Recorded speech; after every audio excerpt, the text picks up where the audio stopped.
Am întâlnit-o pe strada Victoriei, în satul Boldești-Scăieni. Tanti Geta! Așa o strigă toată lumea. Tanti Geta a lucrat de toate la viața ei: bufetieră, femeie de serviciu și sortatoare de geamuri. Numai ea știe cum a reușit. Maniacă! Vorba la maniacă! Îmi place să muncesc. Cel mai mult i-a plăcut să facă sticla. Mi-a plăcut mult de tot. Și cum lucra sticlarii, fel de peștișuri, fel de coșulețe. Îmi plăcea, nu mai puteam. Am fost și am șlefuit acolo cu nisip și cu apă pahare de alea care avea zgrimpturi la spate, multe. Ochelari de motocicliști. Se făceam și acolo și astea, toate le-am făcut.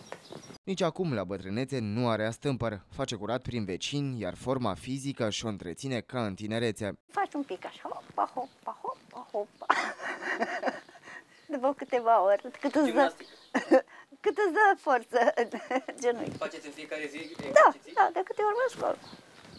Mințel și masaj, că eu am o circulație proastă. Floturi din astea, ce... Câte flotări faceți? Cât mă reține ele, că începe să mă ardă. Nu am mai ajuns eu la 10. Faceți 2 flotări? O fac mai mult, până la 5-6 fac. Politica este soră cu tanti Geta, deși nu prea are cum să afle ultimele știri. Ce că să mai trăiești bine. Vorba lui ăla. Trăim bine. Unde dracu trăim bine? Mai citesc câte o revistă, mai... Citiți reviste? Da, e vechire, dar le iau înapoi. Când are vreme, tanti Geta merge la pește, îmbrăcată în geacă de piele și cu pălărie pe cap. Pentru că are talent, prima pradă nu întârzie prea mult. Hai, băiețel! Ce ești, cavaler? Ce ai? Nu. Vin încoace. Hai, vântule, nebunule! E primul pește pe azi. Păi da. E cam mic. E și el după rasa lui, ce să-i fac. E bun și ăștia.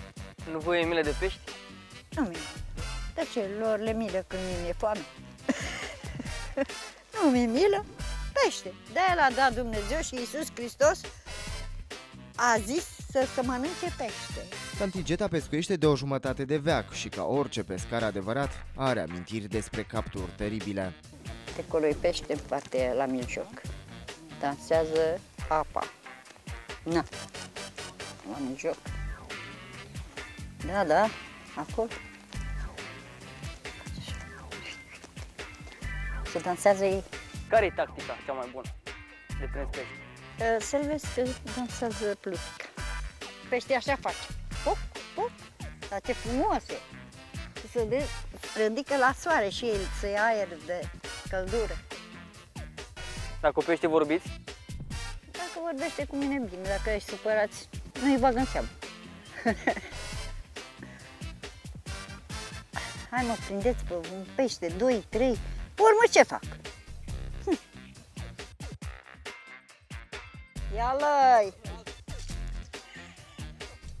Te coboară? Te coboară! Fii atent, dacă mănânci momiala, tot te momesc. La fel de tânără ca acum 50 de ani, tanti Geta spune că nici pescuitul nu are vârstă. Tanti Geta, nu sunteți prea bătrână pentru pescuit? Nu! La 90 de ani, și dacă ești tot tânăr ești. Să ții minte de la mine. Vorba asta, ți-aduce aminte? Tanti Geta, sau cum o zice. Uite ce zicea. Nu! Nu ești bătrân oricând. Eu nu sunt bătrână. Să fie clar.